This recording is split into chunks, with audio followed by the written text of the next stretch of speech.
Kingmakers IAS Academy for UPSC and TNPSC admissions. Call 9442272273.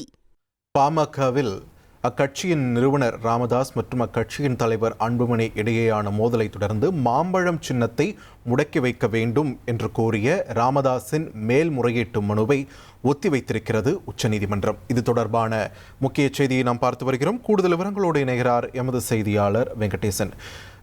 உச்சநீதிமன்றம் எதன் அடிப்படையில் இந்த மனுவை ஒத்தி வச்சிருக்காங்க? விரிவான தகவல்களை பதிவு பண்ணுங்க. வணக்கம். பாமகவுக்கு மாம்பழம் சின்னம் ஒதுக்கீடு செய்த தேர்தல் ஆணையம் அன்புமணி முகவரிக்கு கடந்த 2025 ஜூலை மாதம் கடிதத்தை ரத்து செய்ததும், தேர்தல் ஆணையத்தின் கடிதத்தை ரத்து செய்து தனது முகவரிக்கே கடிதம் அனுப்ப தேர்தல் ஆணையத்திற்கு உத்தரவிடக் கோரியும் பாமகவின் நிறுவனர் டாக்டர் ராமதாஸ் தாக்கல் செய்த மேல்முறையீடு மனு மீதான விசாரணையை உச்சநீதிமன்றம் தள்ளி வைத்துள்ளது.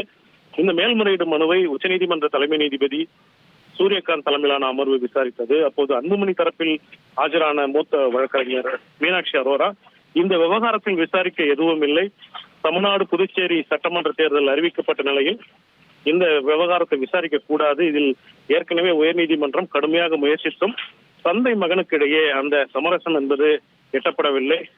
நிறுவனராக உள்ள அந்த தந்தை மகனிடம் பேசுவதற்கு கூட தயாராக இல்லை. அவருக்கு 86 வயது ஆகிவிட்டதால் வயது மூப்பின் காரணமாக அவருக்கு பதில் யாரோ ஒருவர் அவரை இயக்கி இந்த மேல்முறையீடு மனுவை தாக்கல் செய்திருப்பதாக வாதிட்டார். அப்போது ராமதாஸ் தரப்பில் இந்த வழக்கு விசாரணையை சற்று நேரத்திற்கு தள்ளி வைக்குமாறு விடுத்த கோரிக்கையை தலைமை நீதிபதி சூரியகாந்த் நிராகரித்து இந்த விசாரணையை வேறொரு தேதிக்கு தள்ளி வைத்துள்ளனர். இதனிடையே இந்த விசாரணை எப்போது தள்ளி வைக்கப்பட்டுள்ள இந்த விவரம் தற்போது வரை வெளியாகவில்லை. அது குறித்த விவரம் சற்று நேரத்தில் தெரிய வரும். நன்றி வெங்கடேசன், உங்கள் விரிவான தகவல்களுக்கு.